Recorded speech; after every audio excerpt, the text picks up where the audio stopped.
Perkara Jessica mencuat kembali ke permukaan setelah salah satu film dokumenter yang diangkat oleh Netflix.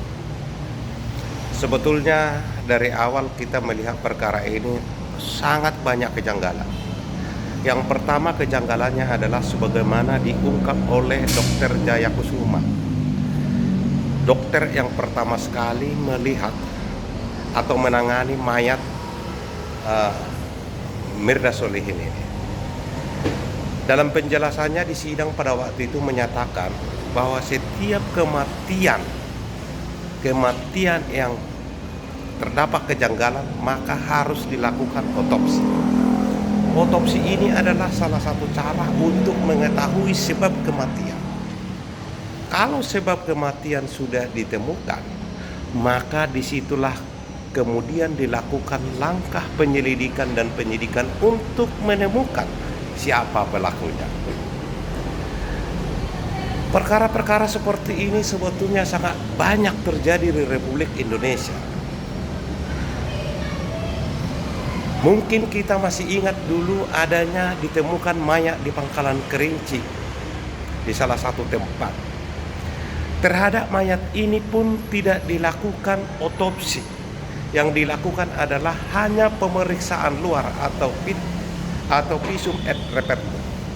Akan tetapi majelis hakim tetap memutuskan bersalah, padahal sebab kematiannya tidak ditemukan sampai hari ini karena tidak dilakukan otopsi. Siapa itu? Yaitu adalah Yunus Lubis dan Reja. Yang janggal lagi dari kasus itu adalah dikatakan oleh jaksa penuntut umum bahwa telah terjadi pembunuhan di belakang rumah Ibu Sinaga atau Kak Lensa. Kak Lensa ini di persidangan menyatakan bahwa di belakang rumahnya tidak ada terjadi peristiwa pembunuhan. Dan polisi yang melakukan olah TKP juga menjelaskan di persidangan bahwa di belakang rumah Ibu Lensa itu tidak pernah terjadi pembunuhan atau tidak ada tanda-tanda bahwa di tempat itu pernah terjadi pembunuhan. Yang kedua, CCTV dari salah satu tempat di mana ditemukannya mayat itu disita oleh polisi. Disita ya. Akan tetapi CCTV itu tidak dibawa ke persidangan. Ada kemungkinan di dalam CCTV itu tidak ada petunjuk bahwa mereka melakukan membuang mayat di tempat itu. Inilah contoh-contoh penegakan hukum di Republik Indonesia yang sangat buruk. Saya mengasumsikan bahwa pengadilan kita saat ini adalah lembaga legitimasi dari penyidik, yang artinya setiap perkara yang masuk ke persidangan harus mengikuti penetapan tersangka dari kepolisian kita.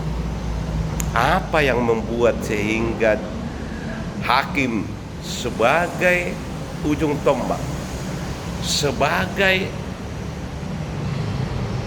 tempat terakhir untuk mencari pengaduan atau untuk mencari keadilan.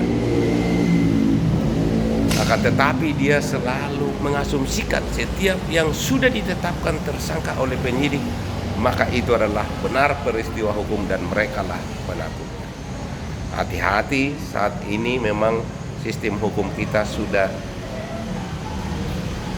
rusak, sistem hukum kita sudah mengalami degradasi dan kerusakan moral.